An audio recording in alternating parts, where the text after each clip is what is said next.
8-year-old Naomi Washington wasn't supposed to be in Victor Hale's office. The billionaire appeared to be sleeping in his leather chair, his safe mysteriously open with cash scattered across the Persian rug. Through barely opened eyes, Victor watched the child approach in her oversized yellow cleaning gloves, waiting for her to prove what 52 years of betrayal had taught him: that everyone, even children, could be bought. But Naomi did something that would haunt Victor for weeks to come, something that challenged everything he believed about human nature.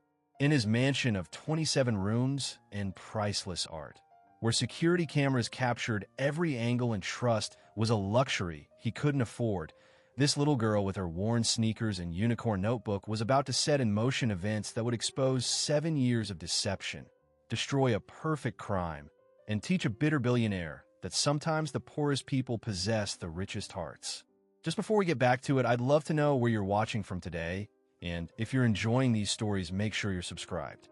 The grandfather clock in Victor Hale's study struck 3 in the afternoon, its deep chime echoing through the marble halls of his sprawling estate. Victor sat behind his mahogany desk, fingers steepled, watching the security monitors with the intensity of a hawk surveying its territory.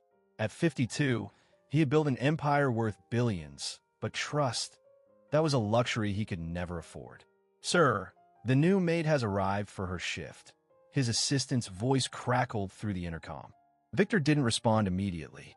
His gray eyes tracked the figure on the screen. Angela Washington, 34 years old, single mother, impeccable references. Too impeccable, perhaps. In his experience, everyone had a price, everyone had a breaking point. It was just a matter of finding it. Angela moved through the entrance hall with practiced efficiency, her uniform crisp despite having already cleaned 3 other houses that morning. Behind her, a small figure followed. Her daughter, Naomi, 8 years old according to the background check Victor had personally overseen. The girl wore a faded purple backpack and kept her hands clasped in front of her, eyes wide as she took in the opulent surroundings. "Mommy, this place is bigger than our whole apartment building," Naomi whispered, though her voice carried in the vast space. "Hush now, baby. Remember what I told you. Stay quiet and don't touch anything. Mr. Hale is very particular about his things." Victor leaned back in his leather chair, a slight smirk playing at the corner of his mouth. Particular. That was one way to put it. His employees called him many things when they thought he wasn't listening: cold, calculating, paranoid. They weren't wrong, but they didn't understand that paranoia had kept him alive in the cutthroat world of international finance. It had protected him when his own brother tried to embezzle from the company. It had saved him when his former CFO attempted to drain millions from offshore accounts. The afternoon sun slanted through the floor-to-ceiling windows, casting long shadows across the Persian rug as Victor watched mother and daughter navigate his domain. Angela began her routine in the West Wing, methodically working through each room while Naomi sat in the hallway, pulling out a worn homework folder from her backpack. Multiplication tables, the girl muttered to herself, pencil scratching against paper. 7 times 8 is 56. 7 times 9 is... Victor found himself oddly drawn to the child's concentration. There was something about her focus, the way she chewed her bottom lip when struggling with a problem, that reminded him of someone, though he couldn't quite place who. As the days passed, a routine developed. Angela would arrive at 3:15 sharp, Naomi in tow. The girl would find a quiet corner to do her homework while her mother cleaned. Sometimes Victor would pass them in the hallway, and Naomi would offer a shy smile and a soft "Good afternoon, Mr. Hale." He never responded, maintaining his facade of cold indifference, but he noticed things. How Naomi always removed her shoes at the door without being asked. How she carefully picked up any pencil shavings that fell from her sharpener.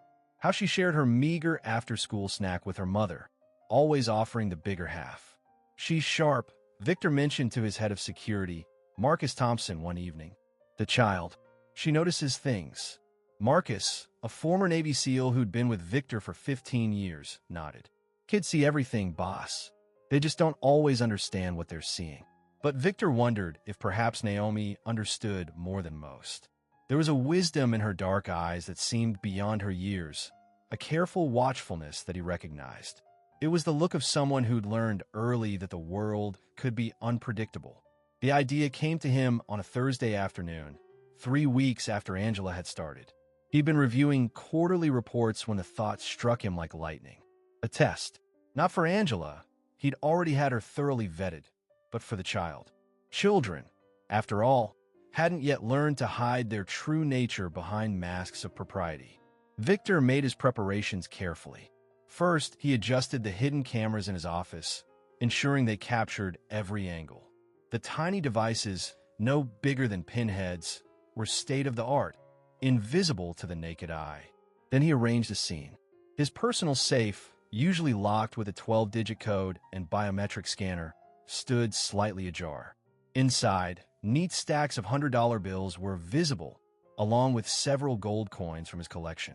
A few bills were scattered on the floor nearby, as if they'd fallen during a hasty withdrawal. Finally, Victor settled into his high-backed chair, loosened his tie, and closed his eyes. To anyone watching, he would appear to be taking an afternoon nap, not unusual for a man who often worked 18-hour days. But through the slits of his barely open eyelids, he could see everything. The wait wasn't long. He heard Naomi's voice in the hallway, talking to her mother about a spelling test she'd aced. Angela's response was warm but distracted. She had work to do. Footsteps approached his office door, which he'd left purposefully cracked open. "Mom, Mr. Hale's door is open," Naomi said. "Don't go in there, baby. That's his private office." "But what if something's wrong? What if he needs help?" "Naomi, no." But curiosity, that most powerful force in any child's life, had already taken hold. Victor heard the soft pad of small feet crossing his threshold. Through his barely open eyes, he watched Naomi enter, her movement cautious as a deer entering a clearing. She wore bright yellow cleaning gloves, too big for her small hands, probably borrowed from her mother's supplies. The girl stopped when she saw him sleeping in his chair. For a moment, she stood perfectly still, seeming to debate whether to leave or check if he was okay. Then her gaze fell on the open safe. Victor's pulse quickened, though he kept his breathing deep and regular. This was the moment of truth. The money was right there, practically begging to be taken. Even if she only pocketed a single bill, who would know? He appeared to be asleep, and her mother was busy in another room. It would be so easy. Naomi approached the safe slowly, her oversized gloves making her hands look like yellow paws. She stared at the money with an expression Victor couldn't quite read. Was it longing? Calculation? Greed? She knelt down, and Victor tensed, ready to wake up and catch her in the act. But instead of reaching into the safe, Naomi picked up the bills that had fallen on the floor. One by one, she gathered them carefully, smoothing out any wrinkles with her gloved hands. Then, with deliberate precision, she placed them back inside the safe. Victor's practiced breathing nearly faltered. He watched, genuinely stunned, as the child tried to close the safe door. It was too heavy for her, and she struggled with it for several seconds before managing to push it mostly shut. She stood back, surveyed her work with a satisfied nod, and turned to leave. But then she paused. Turning back, she approached Victor's desk and picked up a glass paperweight that had rolled near the edge. She placed it safely in the center of the desk, away from where it might fall and break. As she did so, she noticed Victor's tie had twisted. With infinite gentleness, careful not to wake him, she straightened it. "Sleep good, Mr. Hale," she whispered. "Mom says everyone needs rest, even rich people." Then she was gone, her small footsteps fading down the hallway. Victor remained frozen in his chair for a full minute after she left, his mind reeling. In 30 years of business, he'd tested hundreds of people. They almost always failed. Greed was human nature. He'd built his fortune understanding and exploiting that fundamental truth. But this child, this 8-year-old girl with her too big gloves and worn backpack, had just shattered his worldview with a simple act of honesty. He stood abruptly and moved to his computer, pulling up the camera footage. He watched it again, then again, looking for some angle he'd missed, some sleight of hand that would explain what he'd seen. But there was nothing, just a little girl doing what she thought was right, with no expectation of reward or recognition. Victor poured himself a scotch, Macallan, 25 years old, and stood at his window, looking out at the manicured grounds of his estate. The setting sun painted the sky in shades of amber and crimson, and somewhere in his chest, a feeling he hadn't experienced in years stirred. It felt uncomfortably like shame. The footage played for the fifth time on Victor's computer screen. Each viewing revealed new details he'd missed before. The way Naomi had hummed softly while organizing the scattered bills, how she'd used her sleeve to wipe a small smudge from the safe store, the careful way she'd stepped around his expensive rug to avoid leaving footprints. The timestamp read 3:47 p.m., but Victor sat watching it well past midnight, nursing his third scotch. His phone buzzed. Marcus was checking in, as he did every night before retiring to the security quarters. "All clear, boss. Anything you need before I turn in?" Victor hesitated. "Marcus, in your experience, what would a child do if they found money lying around with no one watching?" There was a pause on the other end. "Depend on the kid, I suppose. But most would probably pocket at least some of it.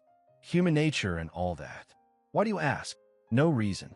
"Good night, Marcus." But there was a reason, and it gnawed at him like a splinter under his skin. Victor minimized the security footage and pulled up Angela's employment file again. Single mother, worked 3 jobs to make ends meet, no criminal record, excellent references from previous employers.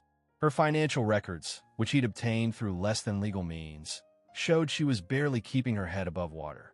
Medical debt from her mother's cancer treatment, student loans from a nursing degree she'd never been able to finish, rent on a 2-bedroom apartment in a rough part of town. By all logic, Angela should be desperate enough to steal. And if not her, certainly her child should have shown some temptation. Yet neither had taken the bait. The next morning arrived gray and drizzly, matching Victor's unsettled mood. He worked from home, claiming he needed to review contracts, but in truth, he was waiting. At 3:15 sharp, Angela arrived with Naomi. Through his security system, he watched them enter, shaking rain from their shared umbrella.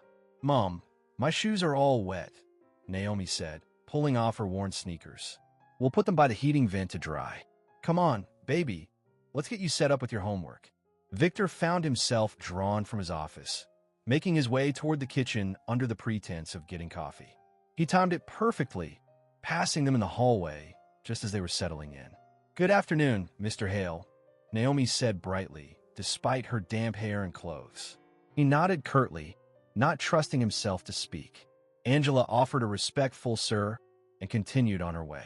But Victor lingered in the kitchen, ear attuned to their conversation in the next room. "Mom, yesterday Mr. Hale left his money box open," Naomi was saying. "I put the money back and closed it." The sound of Angela's cleaning supplies hitting the floor made Victor lean closer to the doorway. "You did what?" "Naomi Grace Washington. You know better than to go into Mr. Hale's office." "But Mom, his door was open and he was sleeping. I thought maybe he forgot." "I don't care if his door was wide open with a welcome sign on it. That's his private space. You could get us both fired. Do you understand how serious this is?" "I'm sorry, Mom. I just wanted to help." The money was on the floor, and... "You didn't take any of it, did you?" Angela's voice was sharp with fear. "No, Mom. You know I would never." "I know, baby, I know. But Mr. Hale doesn't know that. Rich people like him, they always think people like us are trying to take advantage. That's why we have to be extra careful, extra honest. One mistake, and we're out." Victor felt something twist in his chest. Angela was right, of course. He did think that way. I always thought that way. It had kept him safe, kept him successful. But hearing it spoken aloud, hearing the fear in Angela's voice as she tried to protect her daughter from his judgment, it sat like acid in his stomach. He returned to his office and tried to focus on work, but his mind kept wandering. At 5 o'clock, he heard a soft knock on his doorframe. Naomi stood there, a glass of water in her hands. "Mr. Hale? Mom says you've been working all day. She says even rich people get tired and need water." The glass was nothing special, plain crystal from his kitchen, but Naomi held it like it was precious cargo. Her yellow gloves from yesterday were gone, replaced by small hands that trembled slightly with nervousness. "I don't need," he began automatically, then stopped. The girl's face fell slightly, and he found himself reaching for the glass. "Thank you." Her smile could have lit up the room. "You're welcome." Mom says staying hydrated is important. She learned that when she was studying to be a nurse before. She caught herself, eyes widening. Have a good evening, Mr. Hale." She scurried away before he could respond, leaving Victor holding the glass of water and wondering about the story she'd almost told. Angela had studied nursing. Why hadn't she finished? He made a mental note to investigate further. The water was room temperature and tasted faintly of the lemon Angela used to clean his counters, but Victor drank it all. That night, memories surfaced unbidden as he lay in his king-sized bed. His father's business partner, Uncle Tony they'd called him, who'd smiled at family dinners while secretly siphoning funds from the company. His college girlfriend, Patricia, who'd professed love while selling information about his startup to competitors. His own brother, Michael, who tried to have him declared mentally incompetent to gain control of his assets. Each betrayal had built another wall around Victor's heart, another layer of protection against a world that seemed determined to take everything from him. Trust, he'd learned, was a luxury only fools could afford. But then why did Naomi's simple act of honesty shake him so deeply? The next morning, Victor made a decision. One test wasn't enough. Children could be coached, after all. Perhaps Angela had instructed her daughter to act honestly if she ever encountered an opportunity to steal. He needed more data. This time, he scattered jewelry across his desk. A Rolex watch, diamond cufflinks, a platinum tie clip. All expensive, all small enough to slip into a pocket unnoticed. He positioned himself in the adjoining conference room, door cracked just enough to see through. Like clockwork, Angela and Naomi arrived at 3:15. While Angela began her routine in the bathroom, Naomi wandered past his office, textbooks in hand. She paused at the open door, peering inside. "Oh no," she whispered to herself. Victor tensed, ready to spring his trap. But instead of entering to steal, Naomi looked around for her mother. "Mom," she called out. Mr. Hale left his door open again, and his special things are all over his desk. Angela appeared, wiping her hands on her apron. "What?" "Naomi, stay away from there." "But Mom, what if someone else sees? What if someone takes them, and Mr. Hale thinks it was us?"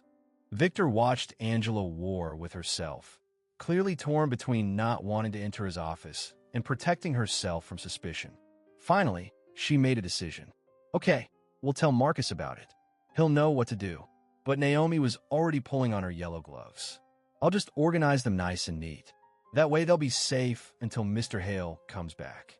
Before Angela could stop her, Naomi had entered the office. With the same meticulous care she'd shown with the money, she gathered the jewelry pieces. But instead of pocketing anything, she pulled a tissue from her pocket and carefully polished each item before arranging them in a neat line on Victor's desk, organized by size. "There," she said with satisfaction. "Now they won't roll off and get lost." Angela stood in the doorway, shaking her head. "Baby, you can't just..." "It's okay, Mom. I am helping. Mr. Hale works so hard. He probably just forgot. Like when you forget where you put your keys because you're thinking about bills." The innocence of the comparison, Victor's carelessness with fortune equated to Angela's everyday stress, struck him unexpectedly. Through the crack in the door, he watched Angela hug her daughter tightly. "You have a good heart, baby. Just be careful with it, okay? Not everyone deserves your trust. Even Mr. Hale." Angela glanced around nervously. "Especially people with power, Naomi. They don't always see us as real people. To them, we're just workers, employees, replaceable." Victor retreated further into the shadows of the conference room. Is that what he'd become? Someone who saw other humans as mere functions, as potential threats or useful tools. When had he stopped seeing people and started seeing only risks and opportunities? As the weeks passed, Victor found himself creating more tests, each more elaborate than the last. He left important documents unmarked on his desk. He forgot his wallet in plain sight. Once, he even left a signed blank check on the kitchen counter. Every single time, Naomi either returned the items directly or alerted her mother to their presence. Never once did she take anything, not even when he left a bowl of her favorite candy. He'd overheard her mentioning she loved peppermints, unattended in the living room. Mr. Hale forgot his candy, she told her mother. Should we put in his office? That's not our job, baby. Leave it where it is. But what if ants come? The concern for his property, even something as trivial as candy, baffled Victor. He'd tested CEOs who'd failed within minutes. Yet this 8-year-old girl consistently chose honesty over easy gain. One evening, as Angela was finishing up her cleaning, Victor overheard a phone conversation she was having in the hallway. She spoke in hushed tones, but his house had excellent acoustics. No, Mama, I can't take that from you. I know the treatment is expensive, but you need that money for... Mama, please don't cry. I'm working on it, okay? Mr. Hale pays well, and if I can just pick up a few more houses... No, we're not going to lose the apartment. Yes, Naomi's doing fine in school. I know, Mama. I know you want to help, but you need to focus on getting better. Victor pulled up Angela's financial records again on his computer. The medical debt was staggering. Nearly $200,000 for her mother's cancer treatment. Insurance had covered some, but not nearly enough. Angela was drowning, working herself to exhaustion to keep her family afloat. And still, she hadn't taken a penny from him. Neither had her daughter. For the first time in decades, Victor questioned everything he thought he knew about human nature. His fortress of mistrust, built brick by brick through years of betrayal, was beginning to show cracks. And through those cracks, something long dormant was beginning to grow. The morning after Victor had overheard Angela's phone conversation about her mother's medical bills, he found himself doing something he hadn't done in years, arriving late to his office. He'd spent the night awake, staring at spreadsheets that detailed Angela's financial situation, each number telling a story of quiet desperation and stubborn pride. At 8:47 a.m., his phone buzzed. Marcus, his security chief, was calling. Boss, just wanted to let you know that Mrs. Washington called. She'll be 30 minutes late today. Her mother had a doctor's appointment that ran over. Fine, Victor said, though he found himself oddly disappointed. He'd grown accustomed to the sound of Naomi's cheerful greeting at 3:15 sharp. When they finally arrived at 3:45, Victor was pretending to work in a study, though his attention was entirely focused on the security monitor showing the entrance hall. Naomi looked subdued, her usual brightness dimmed. Angela's face bore the telltale signs of someone who'd been crying. Puffy eyes carefully concealed with makeup, shoulders held a bit too rigid. Sorry we're late, Mr. Thompson, Angela was saying to Marcus. It won't happen again. No worries, Angela. Everything okay? She forced a smile. Just fine. Thank you for asking. But everything wasn't fine. Victor could see it in the way Naomi clung a little closer to her mother, in the way Angela's hands trembled slightly as she unpacked her cleaning supplies.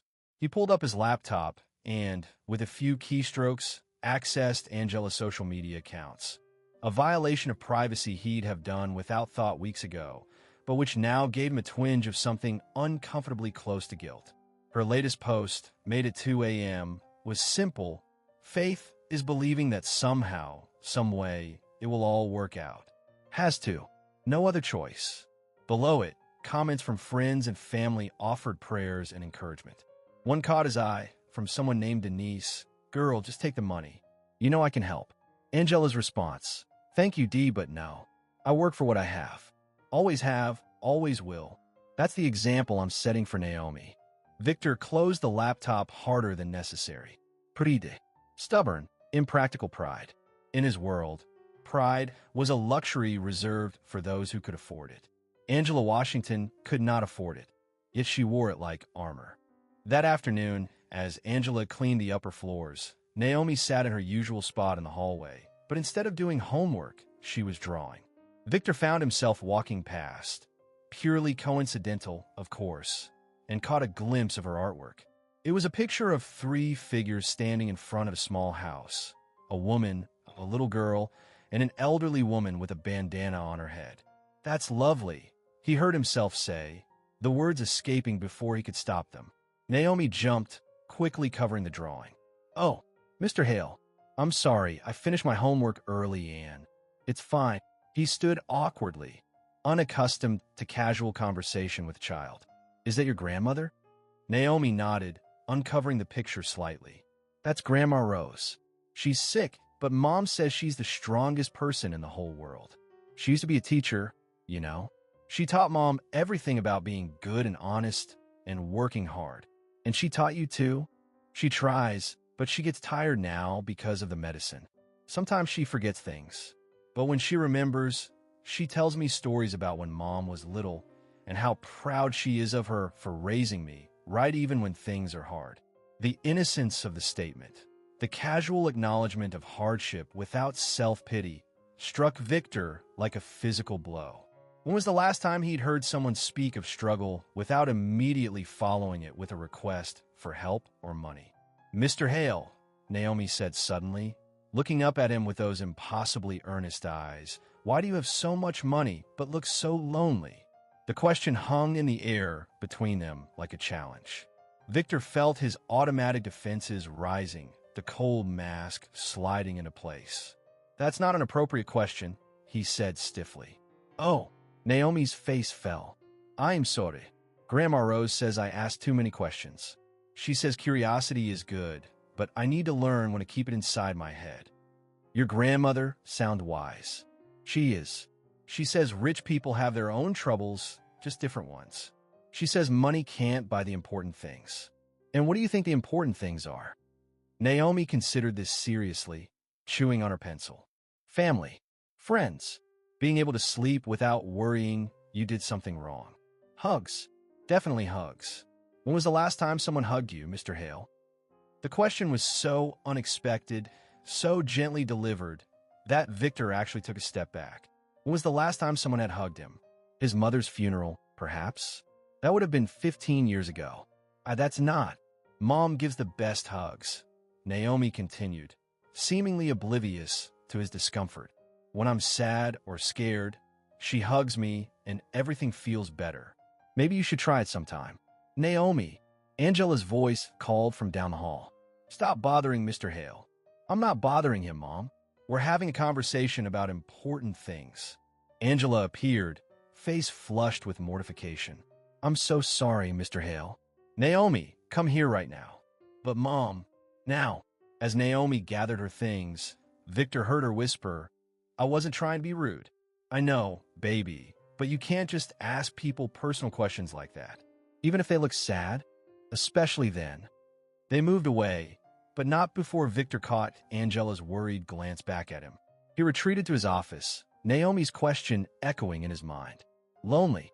The child had seen through his billions, his security systems, his carefully maintained distance, and identified the one thing he'd never admitted to himself. He was lonely.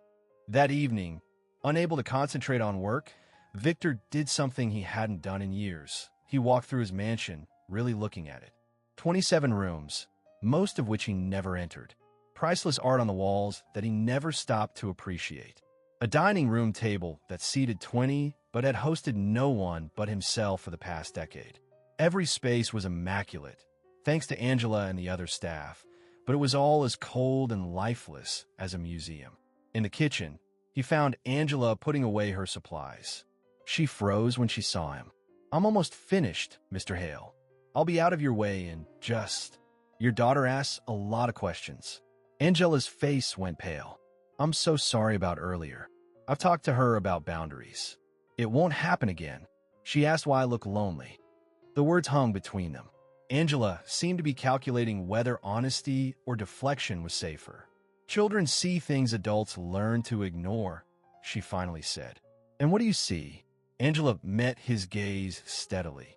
A man who's built walls so high he's forgotten what's on the other side. The boldness of the statement should have angered him. 2 months ago, it would have resulted in immediate termination. But now, Victor found himself oddly grateful for the honesty. Your mother, he said, changing the subject. The treatment isn't working. Angela's professional mask slipped for just a moment, revealing raw fear underneath. The doctors say she needs a different protocol. More aggressive. More expensive. How much more expensive? More than I'll make in the next 5 years, even with 3 jobs. She straightened her shoulders. But I'll figure it out. I always do. Through pride and stubbornness. A small smile flickered across her face. It's worked so far. Has it? The question came out harsher than he intended. Angela's smile disappeared. My daughter has a roof over her head, food in her belly, and she's learning that honest work has dignity. So yes, Mr. Hale, it's working. She gathered Naomi and left without another word, leaving Victor alone in his pristine, empty kitchen. That night, he made a decision. The next morning, he called Marcus into his office. I want you to give this to Angela, he said, handing over a sealed envelope. Tell her it's a performance bonus. Marcus looked at the envelope, thick with what was obviously cash. Boss, is everything okay? This isn't like you. Just do it. But when Marcus returned an hour later, he still had the envelope. She wouldn't take it. Marcus reported, looking bemused. Said she hadn't done anything to earn a bonus and wouldn't accept charity. Victor stared at the returned envelope. In his entire life, he'd never met anyone who turned down free money. It defied everything he understood about human nature. Did she say anything else? Just that she appreciates the job and hopes her work has been satisfactory. That afternoon, when Angela arrived with Naomi, Victor was waiting in the entrance hall, something he never did. Mrs. Washington, a word? Angela sent Naomi ahead with her homework and followed Victor to his office, clearly nervous. Have I done something wrong, Mr. Hale? Why didn't you take the bonus? She lifted her chin. Because it wasn't a bonus. It was pity, and I don't accept pity. Your mother needs treatment. That's my responsibility, not yours. Your pride is going to cost your mother her life. The words were cruel, calculated to wound. It was how Victor had always operated. Find the weakness, exploit it. But the moment they left his mouth, he saw their impact. Angela's face crumpled for just a second before she rebuilt her composure. My pride, she said quietly, is all I have to leave my daughter. The knowledge that her mother earned every penny, that we never took what wasn't ours, that we stood on our own feet even when the ground was shaking. That's worth more than any amount of money. She turned to leave, then paused at the door. You asked what I see when I look at you, Mr. Hale. I see a man who's confused integrity with stupidity, kindness with weakness. I feel sorry for you. All that money, and you still can't buy what my daughter gives me freely every day. Trust, love, and the ability to sleep peacefully knowing we've done right. She left, closing the door softly behind her. Victor sat in his office for a long time after that, staring at the envelope of cash on his desk. Through his security monitor, he could see Naomi in the hallway, working on her homework, occasionally looking up to wave at staff members passing by. Each person who passed smiled at her, stopped to chat for a moment. The gardener brought her a flower from the greenhouse. The cook snuck her a cookie. This 8-year-old child, with her worn backpack and 2 big yellow gloves, had something he with all his billions couldn't purchase: genuine human connection. The following Monday arrived with unseasonable warmth for late autumn, and Victor noticed the change in household dynamics immediately. Gregory Hartman, his butler of 7 years, was behaving differently. Where once he'd been invisibly efficient, now he lingered in doorways, his gaze following Angela as she worked. Gregory was everything a proper butler should be: tall, distinguished, with silver hair and impeccable manners. He'd come with outstanding references from a senator's household and had never given Victor reason for complaint. But now, watching him through the security monitors, Victor noticed the tightness around Gregory's mouth when Angela laughed at something Naomi said, the way his hands clenched when Victor acknowledged Angela's presence. Marcus, Victor called his security chief. What do you make of Gregory? Marcus considered the question carefully. He's competent, maybe a bit territorial about his position as senior staff. Why? Just observing. But Victor was doing more than observing. He was remembering the conversation he'd had with Gregory the previous week, when he'd mentioned giving Angela a bonus. Sir, if I may, Gregory had said in his cultured voice, one must be careful about showing favoritism to new staff. It can create discord in the household hierarchy. I wasn't aware we had a hierarchy beyond employer and employed. Of course, sir, but there are those of us who've served you loyally for years, and then there are recent additions. One wouldn't want the newer staff to get ideas above their station. The words had seemed reasonable at the time, but now Victor heard them differently. There was something underneath Gregory's polished exterior, something that was beginning to show through like tarnish on silver. That afternoon, Victor overheard Gregory speaking to Mrs. Patterson, the cook. "Mark my words, that woman is playing a long game," Gregory was saying, using her child to soften him up. "I've seen it before." "Oh, Gregory, she seems nice enough. And that little girl is an angel." "That's exactly what she wants you to think. But I've been here 7 years. I know Mr. Hale. He doesn't just start caring about the staff out of nowhere. She's manipulating him." Victor felt his jaw clench. The irony wasn't lost on him. Gregory was accusing Angela of exactly what Victor himself had suspected. But now, having tested Angela and Naomi repeatedly, he knew better. The question was, why was Gregory so threatened? The answer came during a review of the household accounts. Victor, who had admittedly been paying less attention to domestic expenses lately, noticed some discrepancies. Small ones, a few $100s here and there, listed as miscellaneous household expenses with Gregory's signature. Nothing that would normally catch attention in a budget of hundreds of thousands, but still, he was contemplating this when Naomi's voice drifted through his open office door. "Mr. Gregory, why are you in Mr. Hale's office?" Victor looked up at his security monitor. Gregory was indeed in his office, the private one on the 3rd floor that Victor rarely used. The butler was standing near the desk, hand frozen on a drawer handle. "I'm checking that everything is in order, child. Run along." "But Mom says we're not supposed to go in Mr. Hale's private spaces without permission." "I have standing permission. Now go." Through the monitor, Victor watched Naomi reluctantly leave, but not before taking one last suspicious look at Gregory. The butler waited until her footsteps faded, then continued opening drawers, clearly searching for something. Victor stood, intending to confront Gregory directly, but his phone rang, an important call from Tokyo he couldn't ignore. By the time he finished, Gregory was gone from the office, and the evening staff shift was ending. That night, Victor reviewed more security footage. Gregory's behavior had been escalating for weeks, ever since Victor had started paying attention to Angela and Naomi. The butler had been entering rooms he had no business in, staying late without authorization, and most tellingly, had been seen near Victor's office safe on 3 occasions. The next day, Gregory's campaign began in earnest. "Mr. Hale," he said, bringing Victor his afternoon coffee, something that wasn't technically his job, but which he'd taken upon himself. "I feel it's my duty to share some concerns about Mrs. Washington. Oh, I've noticed some items have gone missing.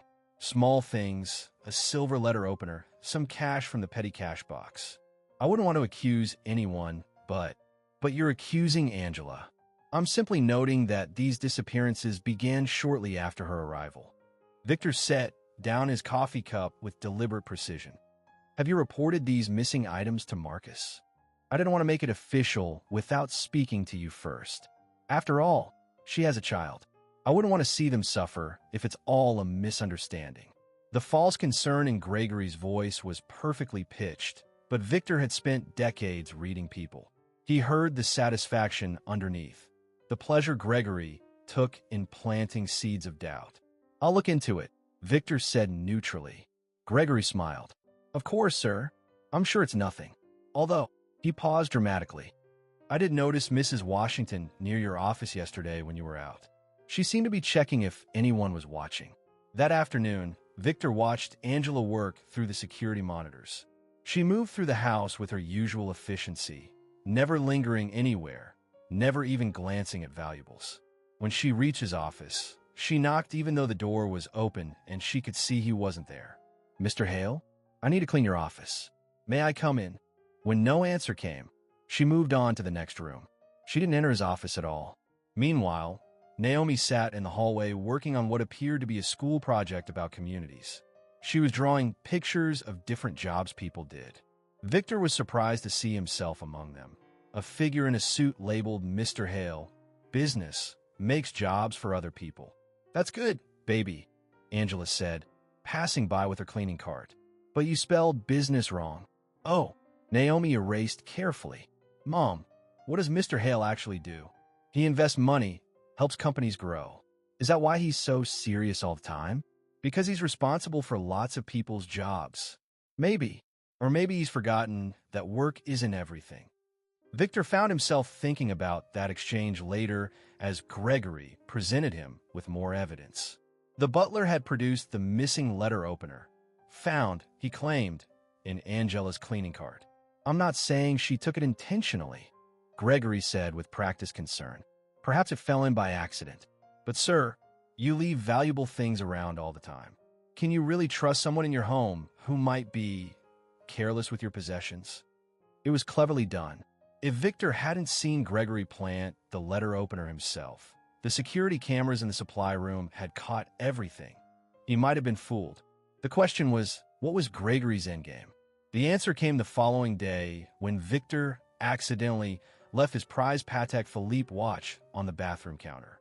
He'd modified it with a tiny tracking device, curious to see what would happen. Through the cameras, he watched Angela clean the bathroom, carefully moving the watch to clean underneath it, then placing it back exactly where it was. An hour later, Gregory entered the bathroom, supposedly to check Angela's work. The watch disappeared into his pocket. But here was the clever part. Gregory didn't keep it. Instead, Victor tracked it to Angela's cleaning cart, hidden deep in her supplies. Gregory intended to find it there later, the ultimate proof of Angela's theft. The trap was sophisticated, patient, and would have worked on anyone who didn't have Victor's resources and paranoia. But it raised a larger question. Why was Gregory doing this? Victor got his answer when he dug deeper into Gregory's financial records. The butler had been living beyond his means for years, supplementing his income through small thefts he'd attributed to other staff members who'd been dismissed. But with Victor's new attention to the household, Gregory must have felt the walls closing in. Angela was the perfect scapegoat, new, vulnerable, and with financial pressures that made her an unbelievable thief. That evening, as the staff was preparing to leave, Gregory made his move. "Mr. Hale, I'm terribly sorry to bother you, but I've made a disturbing discovery." He led Victor to the supply room, where Angela was putting away her cart. With theatrical concern, Gregory began searching the cart on a hunch. The watch appeared in his hand like a magic trick. "I can't believe it," Gregory said, shaking his head sadly. "Mrs. Washington, how could you?" Angela's face went white, then red. I would never." "It's my watch," Victor said quietly. Both Angela and Gregory turned to him. "The question is, how did it get there?" "Sir, I think that's obvious," Gregory began. "Is it?" At that moment, Naomi appeared in the doorway, her small face fierce with indignation. "Mr. Hale, Mr. Gregory is lying. I saw him go into the bathroom after Mom cleaned it. And yesterday I saw him in your office when you weren't there, and last week." "Naomi," Angela tried to quiet her daughter, but the girl wouldn't be stopped. "No, Mom, he's trying to get us in trouble, and it's not fair. We don't steal. We never steal. Tell him, Mr. Hale. You know we don't steal." The room fell silent. Gregory's face had gone from concerned to calculating, realizing his plan might be unraveling. Angela stood frozen, arms around Naomi protectively. And Victor found himself at a crossroads. The old Victor would have fired them both, Angela and Gregory, rather than deal with the mess. Better to clear house than risk being wrong. But looking at Naomi's tear-stained face, at the desperate hope in her eyes that he would believe them, something inside him shifted. "Gregory," he said calmly, "you're dismissed for the evening. We'll discuss this tomorrow." "But sir, the evidence." "I said you're dismissed." Gregory left, but not before shooting a venomous look at Angela and Naomi. Victor knew he'd just made an enemy, but found he didn't care. "Mrs. Washington, Naomi, please sit." They sat on the supply room bench, Naomi still sniffling. Victor pulled up a chair across from them. "Naomi, tell me exactly what you've seen Gregory do." The words poured out of her, dates, times, specific incidents. The child had been watching, recording everything in her sharp little mind, because she'd sensed the threat to her mother before anyone else. "Why didn't you tell anyone?" Victor asked. "Because he's been here longer. Because everyone likes him. Because who'd believe a kid over a grown-up who talks fancy?" The logic was heartbreaking in its accuracy. Victor looked at Angela, who was holding her daughter tightly. "You believe us?" Angela asked, voice barely above a whisper. "I have security cameras in every room," Victor admitted. "I know exactly who put that watch in your cart." Relief flooded Angela's face, followed quickly by anger. "Then why did you let him?" "Because I needed to know how far he'd go, and because I needed to hear what Naomi would say." "You were testing us again?" There was disappointment in Angela's voice that cut deeper than anger would have. "No," Victor said, surprising himself with the honesty. "I was testing him. You and Naomi. You've already passed every test I could devise." The words hung in the air, an admission he'd never thought he'd make. Trust. He was actually saying he trusted someone. "What happens now?" Angela asked.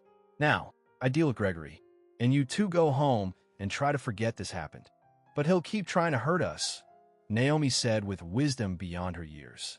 "People like him don't just stop." Victor looked at the little girl who'd shown more courage and integrity than most adults he knew.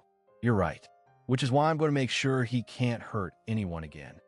As Angela and Naomi gathered their things to leave, Naomi turned back to Victor. "Mr. Hale, thank you for believing us." The simple gratitude in her voice stirred something in Victor's chest, a warmth he'd thought long dead. "Thank you," he replied, "for reminding me that trust is still possible."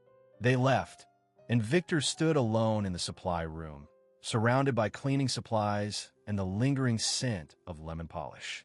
Tomorrow, he would confront Gregory properly, with security and witnesses. There would be police involvement, investigations, unpleasantness. But tonight, he had something more important to consider. For the first time in 15 years, someone had asked him to believe in them. And he had. The morning after the watch incident, Victor arrived at his office earlier than usual, finding Gregory already there, polishing silver that didn't need polishing. The butler's movements were precise, controlled, but Victor could see the tension in his shoulders. "Good morning, sir," Gregory said smoothly.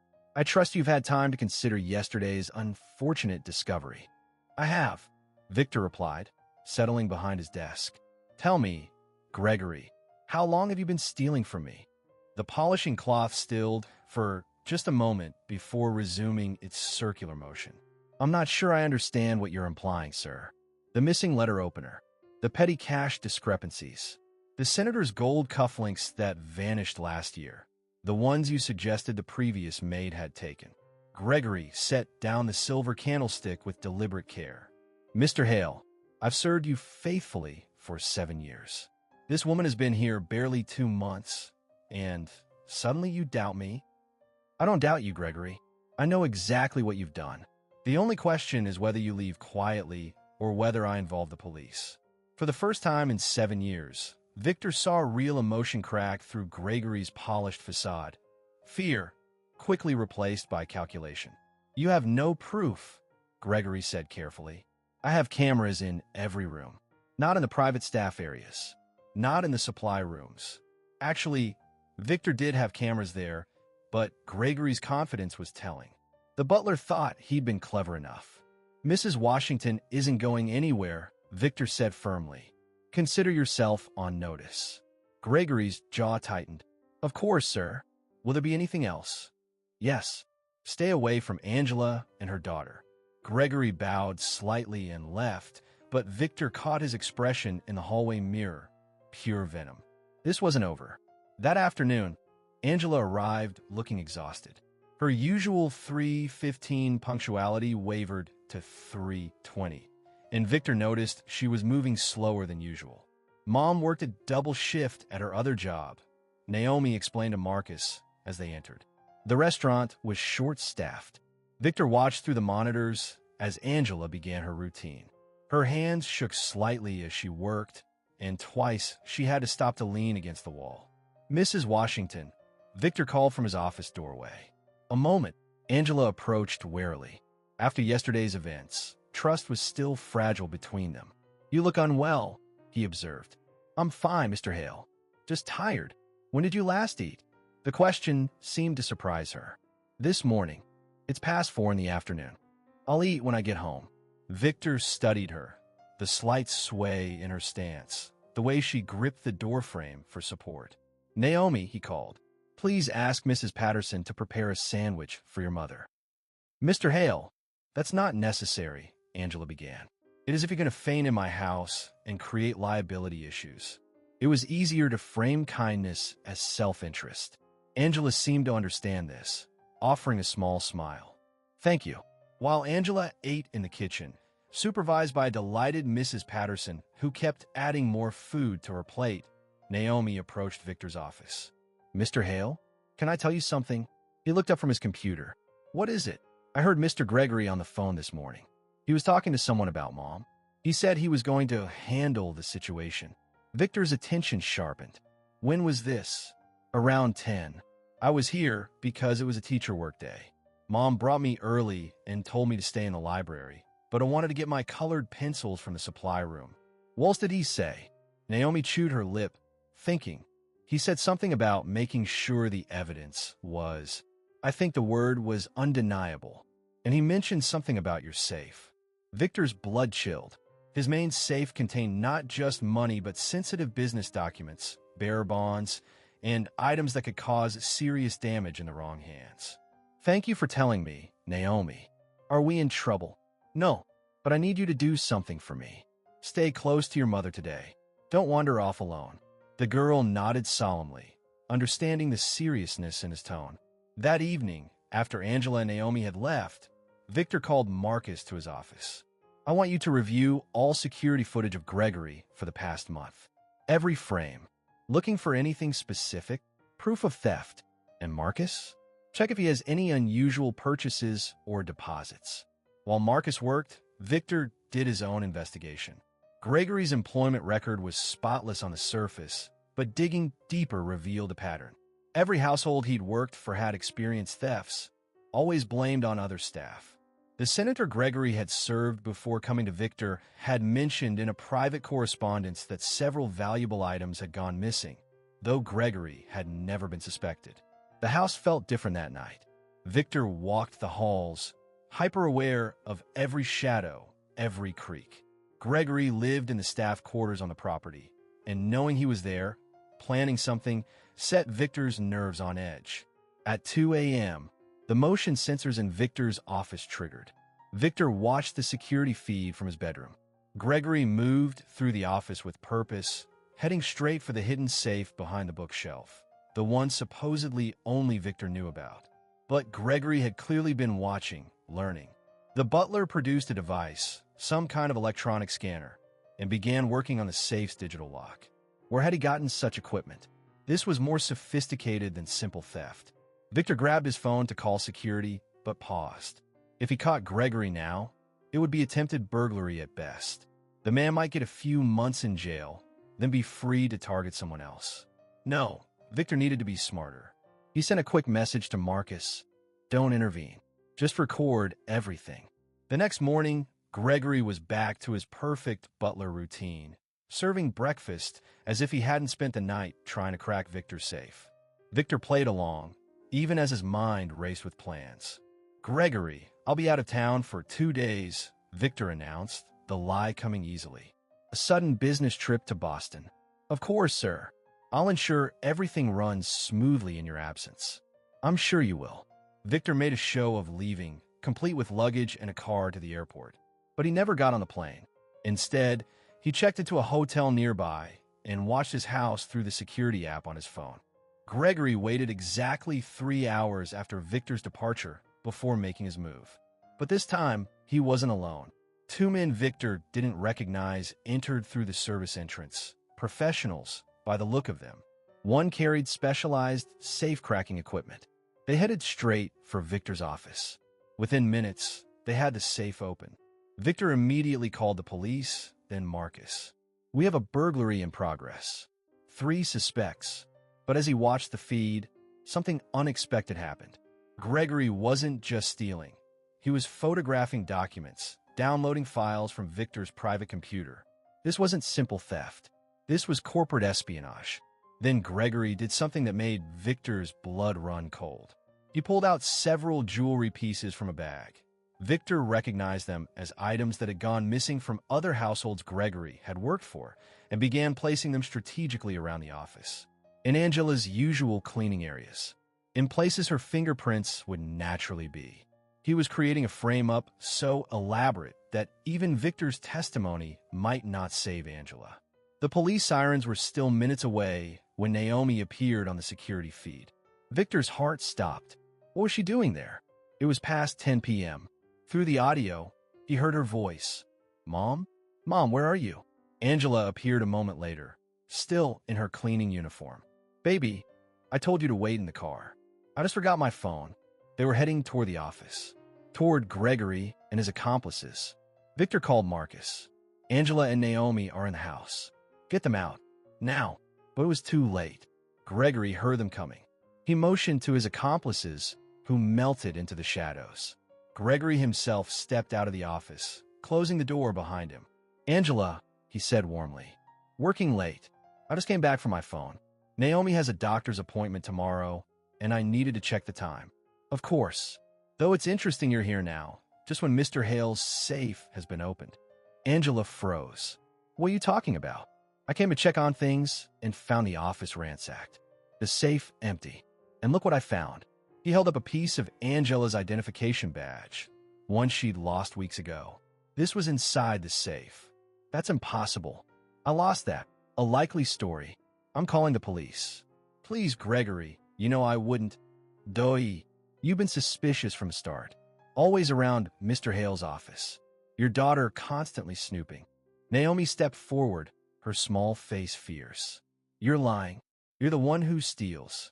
I saw you." Gregory's mask finally slipped completely. "Shut up, you little brat. Don't talk to my daughter that way," Angela said, stepping protectively in front of Naomi. "Or what? You'll steal from me too?" The sound of sirens grew closer. Gregory smiled coldly. "The police will sort this out, though I doubt they'll believe a desperate woman with massive debts over a trusted butler with 7 years of impeccable service." But Gregory had made a crucial mistake. He didn't know Victor was watching. He didn't know Marcus was already in the house. And he definitely didn't know that his 2 accomplices had just been arrested trying to flee through the garden. Marcus appeared behind Angela and Naomi like a protective shadow. "Mrs. Washington, please take Naomi to the kitchen. The police will want to speak with you, but you're not in any trouble." "How do you know?" "Because Mr. Hale has been watching everything." Gregory's face went white. "He's in Boston." "No." Victor's voice came through the intercom system. "I'm not." The police arrived in a flood of lights and sirens, transforming Victor's usually serene estate into a crime scene. Gregory tried to run, but was caught before he reached the staff quarters. His accomplices, already in custody, were being loaded into separate police cars. Victor arrived 20 minutes later, his supposed business trip cut short. He found Angela and Naomi in the kitchen with Mrs. Patterson, who was plying them with hot chocolate and cookies despite the late hour. "Mr. Hale," Angela stood when he entered. "I'm so sorry. We shouldn't have been here. I just forgot my phone and—" "You have nothing to apologize for," Victor said firmly. "If you hadn't shown up when you did, Gregory might have succeeded in framing you completely." Detective Sarah Coleman, a tall woman with sharp eyes and graying hair, entered the kitchen. "Mr. Hale, I need to ask Mrs. Washington and her daughter some questions." "Of course, but I want my lawyer present." "That's not necessary," Angela said. "We haven't done anything wrong." "I know that, but Gregory has been planning this for a while. He's cunning. You need protection." Within an hour, James Brennan, Victor's personal attorney, arrived.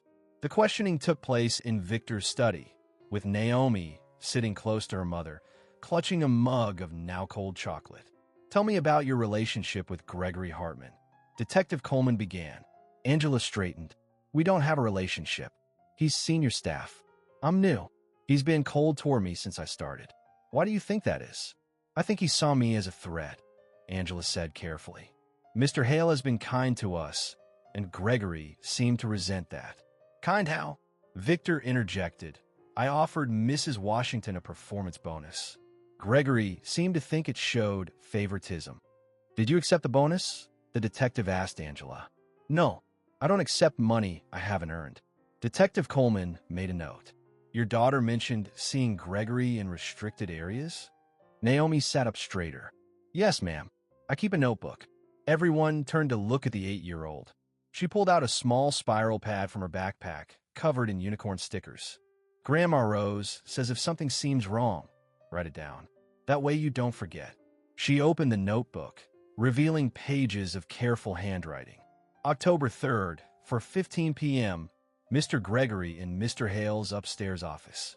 October 7th, 2:30 p.m., Mr. Gregory taking something from the silver cabinet. October 12th. How long have you been keeping this record? Detective Coleman asked, clearly impressed. Since the second week Mom started working here. Mr. Gregory looked at us mean, and Grandma Rose says to watch out for people who look at you mean. Victor found himself amazed by the child's diligence. Each entry was dated, timed, and included specific details. It was better documentation than some of his employees provided.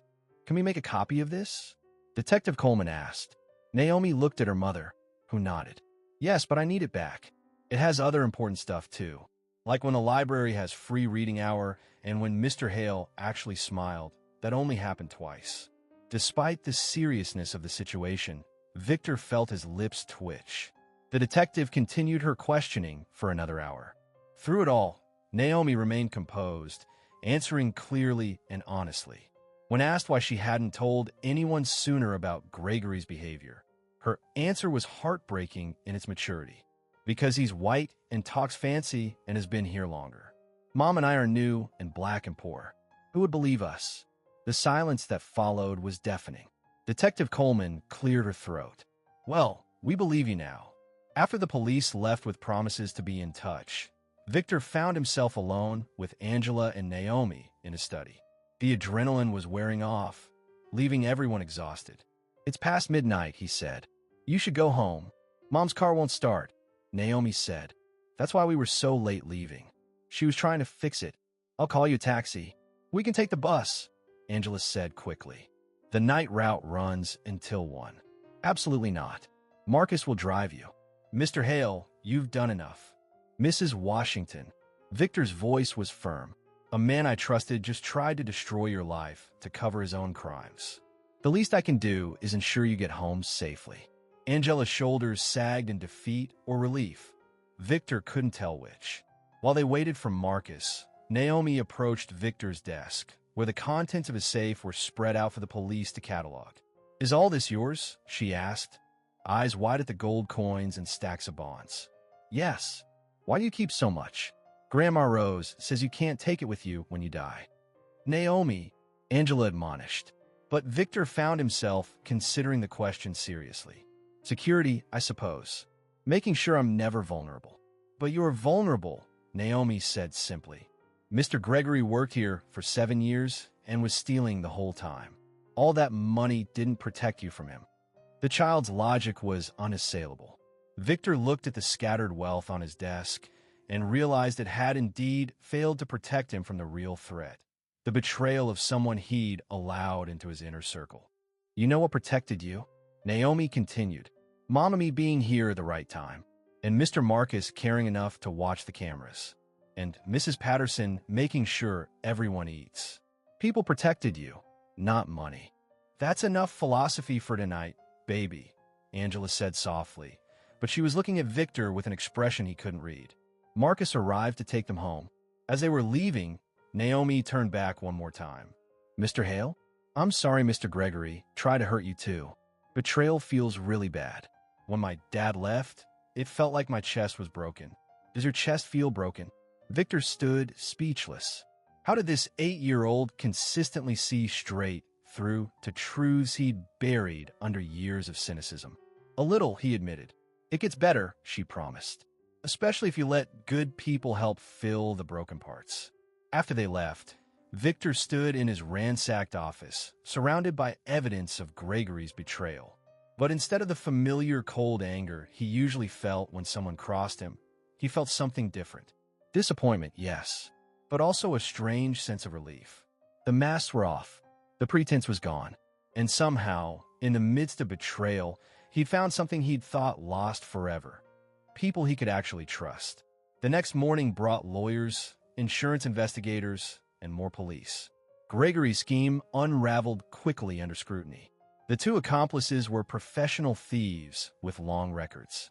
Gregory had promised them a significant cut of Victor's wealth in exchange for their expertise. But more disturbing was what the investigation uncovered about Gregory's past. He'd been systematically stealing from employers for over a decade, using his impeccable manner and references, some forged, to move from one wealthy household to another. He'd targeted single men primarily, employers isolated enough that they wouldn't have anyone to verify his stories. "You were his biggest score yet," Detective Coleman told Victor. He'd been planning this for at least 2 years. Every small theft, every dismissed employee he framed, it was all building to this. Why now? Because of Mrs. Washington. He saw you starting to trust her, to change your patterns. He knew his window was closing. That afternoon, Angela arrived for her regular shift, Naomi in tow. Victor had told her to take time off, but she'd insisted on working. "I need the routine," she explained. "And Naomi needs to see that we don't run when things get hard." They worked in companionable silence for a while, the house feeling different without Gregory's lurking presence. Mrs. Patterson hummed in the kitchen. Marcus reviewed security protocols in his office. The house felt lighter somehow. Around 4 o'clock, Naomi approached Victor with her notebook. "Mr. Hale, I wanted to show you something." She opened to a page near the back. Instead of surveillance notes, there was a drawing, 3 figures standing together, labeled Mom, Me, and Mr. Hale. Underneath, in careful handwriting, "Good people who stopped a bad person." "You drew me as a good person," Victor observed, his voice carefully neutral. "Because you are one. You just forgot for a while. Like when I forget I'm good at math because a problem is hard. But forgetting doesn't make it not true." Angela appeared in the doorway. "Naomi, don't bother Mr. Hale." "She's not bothering me," Victor said, surprising himself with the truth of it. "Actually, I wanted to discuss something with both of you." They sat in his study. Angela perched nervously on a chair edge, Naomi cross-legged on the carpet despite the furniture available. The investigation revealed that Gregory stole approximately $300,000 over his employment here. Victor began. "There's a reward for information leading to the recovery of stolen goods." "We don't want a reward," Angela said immediately. "I know, but I'm offering something different." Naomi's notebook, her observations, they were crucial to stopping Gregory. That shows exceptional intelligence and integrity. He pulled out a folder. "This is information about Preston Academy. It's the best private school in the state. They have a program for gifted students that includes full scholarship opportunities." Angela's breath caught. "Mr. Hale, we couldn't. The scholarship would be merit-based. Naomi would have to test in, maintain grades. I'm simply providing the opportunity for her to try." "What?" Angela asked, eyes searching his face. Victor looked at Naomi, who was practically vibrating with excitement, but trying to contain it for her mother's sake. "Because she's brilliant. Because she sees the world clearly in a way most adults have forgotten how to do. And because," he paused, the truth difficult to voice, "she remembered I was human when I'd forgotten it myself." "Can I, Mom? Can I try?" Naomi pleaded. Angela looked between her daughter's hopeful face and Victor's earnest expression. "Well, think about it." But Victor could see the answer in the tears she was trying not to shed. Tears of relief that her daughter might have chances she'd never had. That evening, as Angela and Naomi prepared to leave, Gregory's lawyer arrived. The man was slick, expensive, and clearly used to dealing with wealthy clients' mistakes. "Mr. Hale, my client is willing to make a deal. Full restitution in exchange for dropped charges." "No." "He has information about other staff members who might be stealing." "No." "Mr. Hale, be reasonable. A trial will be messy, public. Your security failures will be exposed. Your reputation." "My reputation," Victor said coldly, "has survived worse." Gregory Hartman targeted the vulnerable, framed innocence, and betrayed trust given in good faith. He'll face the consequences. The lawyer left, defeated. As Victor walked him out, he found Naomi waiting by the door. "Were you listening?" he asked. "Maybe a little," she admitted. "Are you really going to make Mr. Gregory face consequences?" "Yes." "Good." Grandma Rose says accountability is important. But Mr. Hale, yes. Maybe someday you could forgive him too. Not for him, but for you. Grandma Rose says holding on to anger is like holding onto a hot coal. You're the one who gets burned. Once again, the child's wisdom left him speechless. As Marcus drove them home that night, Victor stood in his doorway, watching the car disappear into the darkness. His house was quiet, his safe empty of its contents, now secured in a bank, his trust betrayed yet again. But somehow, he didn't feel empty. Instead, he felt something he hadn't experienced in years: hope. Hope that trust, though fragile and dangerous, was still possible. Hope that there were still good people in the world, people who chose honesty even when dishonesty would be easier. Hope that an 8-year-old girl with worn sneakers and a unicorn notebook might have saved more than just his fortune. She might have saved his soul. The courthouse steps were slick with morning rain as Victor arrived for Gregory's preliminary hearing. It had been 2 weeks since the attempted theft, and the investigation had unveiled a web of deception spanning 15 years and 12 households. Gregory had stolen over $2 million throughout his career, leaving a trail of wrongly accused employees in his wake. Victor spotted Angela and Naomi near the entrance, huddled under a yellow umbrella that matched Naomi's rain boots. He hadn't expected them to come. "Mr. Hale," Angela nodded formally. She wore her best dress. Victor recognized it from having seen her wear it 3 times already to important occasions. Naomi clutched her unicorn notebook, now wrapped in plastic to protect it from the rain. "You didn't have to be here," Victor said. "Yes, we did," Naomi said firmly. "Grandma Rose says when you see wrongdoing, you stand up, even when it's scary." They entered the courthouse together, an unlikely trio that drew curious glances. In the hallway outside the courtroom, they encountered a small group of people Victor didn't recognize. One woman, elderly and frail, approached Angela hesitantly. "Excuse me, are you the one who caught him?" "Gregory, my daughter helped," Angela said, putting her hand on Naomi's shoulder. The woman's eyes filled with tears. "He worked for my late husband 8 years ago. When things went missing, Gregory blamed our housekeeper, Maria. She'd been with us 20 years. We fired her, and she could never get another good position without a reference. She died last year, still believing we thought she was a thief." Angela reached out and took the woman's hand. "I'm so sorry." "Don't be sorry. Be proud. You stopped him." More people approached, former employers, wrongly accused workers, family members seeking closure. Each had a story of Gregory's manipulation, his careful charm masking calculated cruelty. Naomi listened to each one, occasionally writing something in her notebook. "What are you writing?" Victor asked her quietly. "Their names," she said. "So we remember that Mr. Gregory didn't just hurt things, he hurt people." The courtroom was packed. Gregory sat at the defendant's table, still maintaining his distinguished appearance despite the orange jumpsuit. His lawyer, Richard Blackwood, was known for getting wealthy criminals reduced sentences. "All rise," the bailiff announced as Judge Patricia Thornton entered. The hearing proceeded with prosecutors outlining the evidence. Security footage, financial records, and testimony from his accomplices painted a damning picture. But it was when Naomi was called as a witness that the room truly paid attention. "State your name for the record," the prosecutor, Amanda Foster, said gently. "Naomi Grace Washington. I'm 8 3/4 years old." A ripple of warmth went through the courtroom. Even Judge Thornton's stern expression softened slightly. "Naomi, can you tell us about your notebook?" Naomi held up the plastic-wrapped notebook. "I keep track of important things, like when library books are due and when people do things they shouldn't." "Why did you start watching Mr. Gregory?" "Because he looked at my mom mean, and he was always in places he shouldn't be when Mr. Hale wasn't watching." Blackwood stood. "Objection. The witness is a child who could easily misinterpret." "I didn't misinterpret anything," Naomi interrupted, her voice clear and strong. "I wrote down dates, times, and exactly what I saw. October 3rd at 4:15 p.m., Mr. Gregory was in Mr. Hale's private office going through his desk.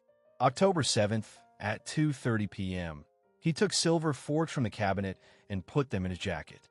October 12th at—" "That's enough," Blackwood said quickly.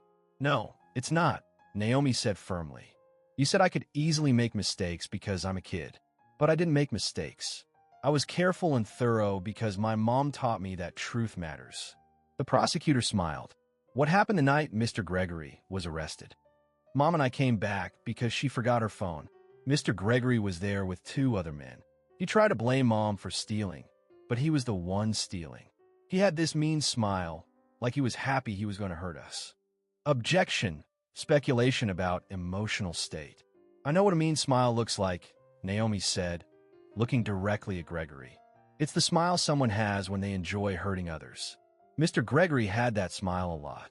Gregory's composed mask finally cracked. He leaned over to whisper urgently to his lawyer, his face flushed with anger. One more question, Naomi, the prosecutor said. Were you scared that night? Yes. But Mom says sometimes you have to do the right thing even when you're scared. Especially then. As Naomi stepped down, she had to pass Gregory's table. She stopped, looking him directly in the eye. My grandma Rose says hurt people hurt people. I hope someday you figure out why you're so hurt that you had to hurt so many others. The courtroom was silent, except for a few muffled sobs from Gregory's victims in the gallery. Victor testified next, presenting the security footage and financial evidence. But the real drama came when Blackwood tried to cross-examine him. Mr. Hale, isn't it true you're known for being paranoid and distrustful? Yes. Yet you want us to believe you trust the word of a maid and her child over a man who served you loyally for 7 years. Victor stood straighter. Gregory didn't serve me loyally. He served himself while wearing a mask of loyalty. Mrs. Washington and her daughter showed me something I'd forgotten existed. Genuine integrity without expectation of reward. How much are you paying them for their testimony? Nothing. Nothing? You expect us to believe. I offered Mrs. Washington money multiple times. She refused it every time. She works 3 jobs to pay her mother's medical bills rather than accept what she hasn't earned. Her daughter found cash in my open safe and put it back when no one was watching. They're the most honest people I've ever met. And if you're suggesting they can be bought, you clearly haven't done your research. Blackwood tried another angle. You set up tests for them, didn't you? Leaving money and valuables around. Yes. So you admit to entrapment? I admit to testing everyone who enters my home because experience taught me that trust is dangerous. Mrs. Washington and Naomi passed every test.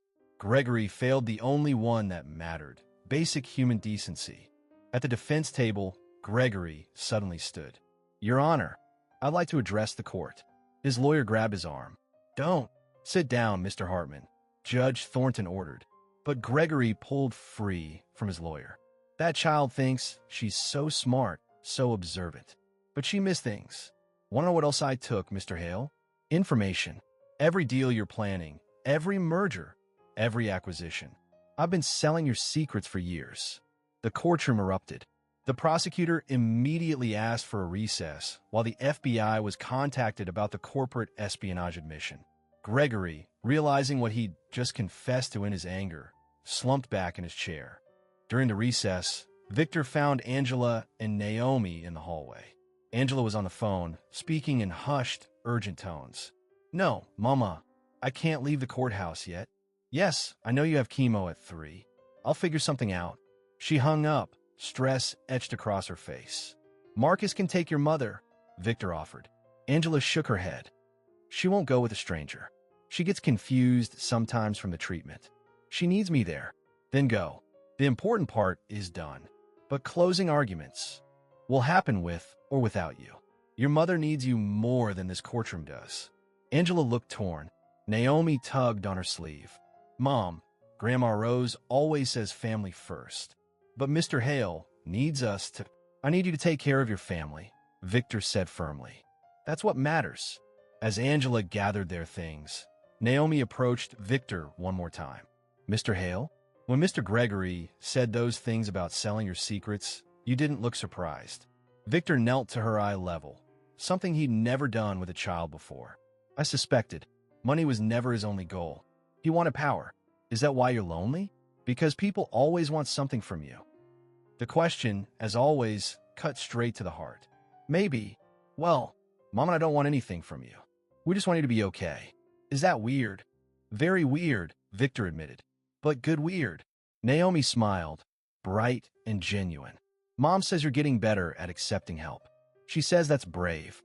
Your mother said that? Yesterday. She told Grandma Rose that you're learning that walls keep out good stuff too, not just bad stuff. Before Victor could respond, Angela called for Naomi. They left hurriedly, Naomi waving goodbye over her shoulder. The afternoon session was brutal. With Gregory's outburst about corporate espionage, federal prosecutors joined the case. What had been simple theft became a massive criminal conspiracy. Gregory's accomplices, seeking deals, revealed more names, more victims, more stolen secrets sold to competitors. Judge Thornton looked increasingly grim as the scope of Gregory's crimes expanded. Mr. Hartman, do you have anything to say before I rule on bail? Gregory stood, his composure finally shattered completely. You want to know the truth? Yes, I stole. Yes, I sold secrets. But men like Victor Hale have more money than God, while people like me serve them hand and foot for scraps. I took what I deserved. You took what you wanted, Judge Thornton corrected. And you destroyed innocent lives to do it. You didn't just steal from Mr. Hale. You framed numerous innocent employees over the years. Maria Gonzalez died, believing her employers of 20 years thought her a thief. James Morrison lost his nursing license because you planted drugs in his locker. Sarah Chin's family disowned her because you made it look like she stole from the elderly woman she cared for. You are not a victim, Mr. Hartman. You are a predator who used your position of trust as a weapon. She continued, bail is denied. The defendant will remain in custody pending trial. And Mr. Hartman? I've been on this bench for 20 years. I've seen all manner of criminals come through here. But someone who systematically destroys the lives of innocent, hardworking people while hiding behind a veneer of respectability? You might be the worst kind. As court adjourned, Victor stood to leave, but found his path blocked by the elderly woman from that morning, Maria's former employer. Mr. Hale, I wanted to thank you, and to apologize. We should have investigated more thoroughly. We should have trusted Maria. We all made the mistake of trusting the wrong person, Victor said. No, you made the mistake of not trusting anyone. There's a difference. She patted his arm gently. That little girl and her mother, hold on to them. People like that are rare. Outside the courthouse, the rain had stopped, leaving the air clean and sharp. Victor stood on the steps, watching the city move around him. His phone buzzed with messages, lawyers, board members, journalists wanting statements. He ignored them all. Instead, he called Marcus. I need you to find something for me. The best oncologist in the country. Money is no object. For whom, sir? Rose Washington, Angela's mother. I'll get right on it. 3 months later, the morning sun streamed through the windows of Victor's study as he reviewed the final trial transcripts. Gregory Hartman had been sentenced to 25 years in federal prison, with no possibility of parole for 15. The corporate espionage charges had added decades to what might have been a simple theft sentence. But more importantly, the investigation had cleared the names of 37 wrongly accused employees spanning Gregory's entire career. Restitution had been ordered, though Gregory's hidden assets would barely cover a fraction of the damage he'd caused. Mr. Hale, Angela's voice came from the doorway. Sorry to interrupt, but Naomi's here for her interview. Victor looked up confused. Interview? For Preston Academy. Today's her entrance exam and interview. You forgot, didn't you? He had forgotten. In the whirlwind of trials and testimony, depositions and investigations, he'd lost track of time. Naomi appeared beside her mother, wearing her best dress. The one Angela had bought specifically for this occasion with money she'd saved for 3 months. Her hair was neatly braided with yellow ribbons that matched the dress's trim. She clutched her unicorn notebook, now worn at the edges from constant use. How do I look? She asked nervously. Like someone who's going to astound them, Victor said, meaning it. Mom had to work overnight at the restaurant and then cleaned 2 houses this morning to afford to take time off for this, Naomi said. She didn't sleep at all. Naomi, Angela said warningly. It's true. You were too hard, Mom. Victor studied Angela, noting the exhaustion she couldn't quite hide despite her carefully applied makeup. Mrs. Washington, We need to discuss your employment situation. Angela's face went pale. Am I being let go? The opposite. I'm promoting you to household manager. The position comes with a significant salary increase, health insurance for your entire family, and regular hours that will allow you to be home when Naomi gets back from school. Angela sank into a chair. Mr. Hale, I don't have experience managing. You've been effectively managing this household for months. You know every staff member's schedule, their strengths and weaknesses. Mrs. Patterson already defers to you on household matters. Marcus says you've reorganized the supply system to be 3 times more efficient. You're already doing the job. I'm just making it official. The salary you mentioned, it's too much. It's industry standard for the position. But, Mom, Naomi interrupted. Remember what Grandma Rose says? When blessings come, don't push them away with both hands. Angela's eyes filled with tears. I thank you. Don't thank me. You earned it. Victor turned to Naomi. As for you, young lady, are you ready for your interview? I think so. I studied all the sample questions. Did you know Preston Academy was founded in 1887 by a woman named Margaret Preston who believed education should be about character as much as knowledge? I didn't know that. She also said that the measure of a school isn't its richest graduate, but its most ethical one. Naomi paused. I like her. She would have liked you too, Victor said. Now, let Marcus drive you both to the interview. I have something to take care of. After they left, Victor made a phone call he'd been planning for weeks. Dr. Nathaniel Cross? This is Victor Hale. I understand you're the best oncologist in the country for Rose Washington's type of cancer. Yes, I know there's a waiting list. I'm prepared to fund an entire new wing of your research center. Yes, today. 2 hours later, when Angela and Naomi returned from Preston Academy, they found Victor in conference with Dr. Cross and his team. Mom, Naomi burst out. I think I did good. They asked me about my notebook and why I keep it, and I told them about observing and documenting truth, and they said that showed remarkable initiative for a child my age. She noticed the strangers then, falling quiet. Mrs. Washington, Victor said, this is Dr. Cross. He's here about your mother. Angela's expression shifted from joy to wariness. Mr. Hale, I told you. You told me you don't accept charity. This isn't charity. This is an investment in a family that saved my company from corporate espionage. The information Gregory stole and sold could have cost me hundreds of millions if we hadn't caught him when we did. Dr. Cross has reviewed your mother's records. With a new treatment protocol he's developed, her prognosis is excellent. Dr. Cross nodded. Mrs. Washington, your mother is an ideal candidate for our new immunotherapy program. The success rate for patients at her stage is over 80%. Angela's legs gave out. She collapsed into a chair, sobbing. Naomi ran to her, wrapping small arms around her mother's shoulders. It's okay, Mom. It's good crying, right? Happy tears. Angela nodded, unable to speak. The treatment starts Monday, Dr. Cross said gently. All expenses are covered, including transportation and a private room. I can't. This is too much. Angela gasped between sobs. No, Victor said firmly. It's not nearly enough. Your mother was a teacher, wasn't she? She taught you integrity, and you taught Naomi. That integrity saved not just my money, but my faith in humanity. There's no price tag for that. Naomi looked up at him with those wise eyes. Mr. Hale, are you fixing things because you feel guilty about not trusting people? Maybe a little, he admitted. Grandma Rose says guilt is just love that's arrived too late. But late is better than never. Over the following weeks, changes rippled through Victor's life like stones thrown in still water. Rose Washington began treatment and responded better than anyone had hoped. Angela settled into her role as household manager with natural grace, bringing warmth to the cold mansion that had never existed before. And Naomi? Naomi passed Preston Academy's entrance exam with the highest scores they'd seen in a decade. The day her acceptance letter arrived, Victor found himself invited to a celebration dinner at the Washington apartment, a cramped 2-bedroom space that somehow felt warmer than his entire mansion. Rose Washington, thin but bright-eyed despite her treatment, grabbed Victor's hands the moment he arrived. You're the one, she said. The one who's been helping my girls. They helped me first, Victor said. That's my Angela. And my Naomi. Hearts too big for their own good. She studied him shrewdly. You look different from what I expected. How so? Less lonely.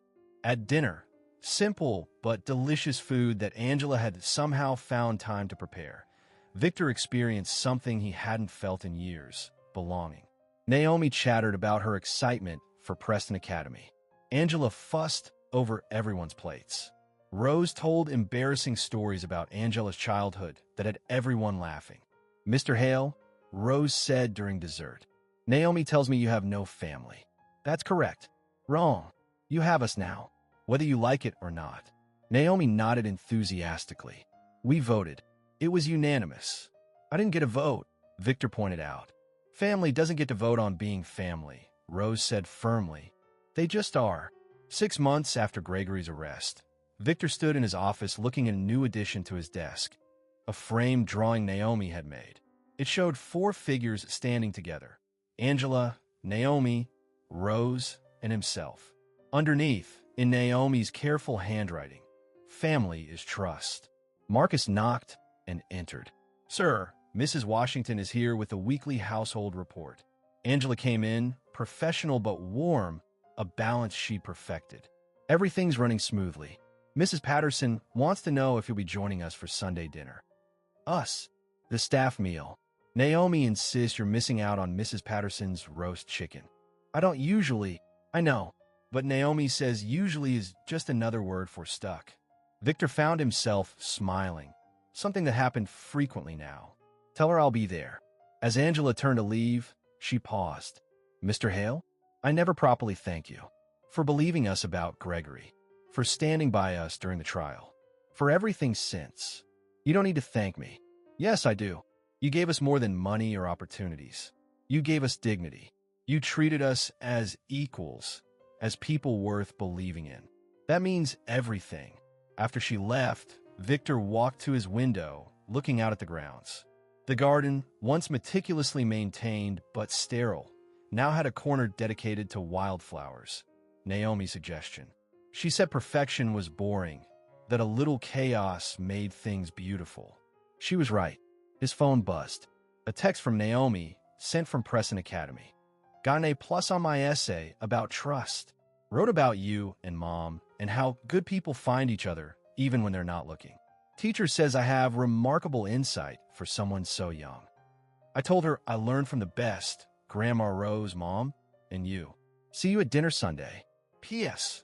Mrs. Patterson is making extra dessert because she knows you have a secret sweet tooth. Victor saved the message, adding it to a folder labeled Family that grew larger every day. That evening, as the sun set over his estate, Victor did something he hadn't done in 15 years. He called his estranged sister, Elizabeth. Lizzie, it's Victor. Yes, I know it's been too long. I wanted to apologize. No, listen. I built walls so high I forgot there were good people on the other side. Someone reminded me that trust isn't weakness. Someone's actually, I'd like to try again if you're willing. The conversation was awkward, stilted, but it was a beginning. Elizabeth agreed to visit next month, to meet the people who'd changed her brother.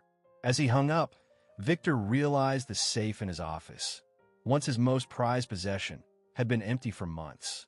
He'd moved everything to a bank, but more than that, he'd stopped needing it as a symbol of security.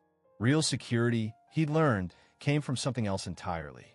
The next Sunday, Victor sat at the staff dining table, listening to Naomi regale everyone with stories from Preston Academy. She was thriving there, her intelligence finally properly challenged. But more than that, she was happy, still the same honest, observant, kind child who'd walk into his life with yellow cleaning gloves and changed everything.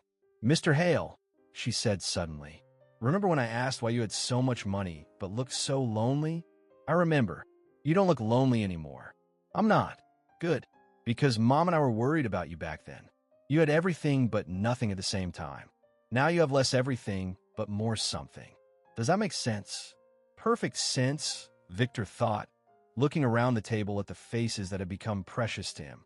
Mrs. Patterson beaming as people praised her cooking. Marcus joking with the gardener. Angela making sure everyone had enough to eat.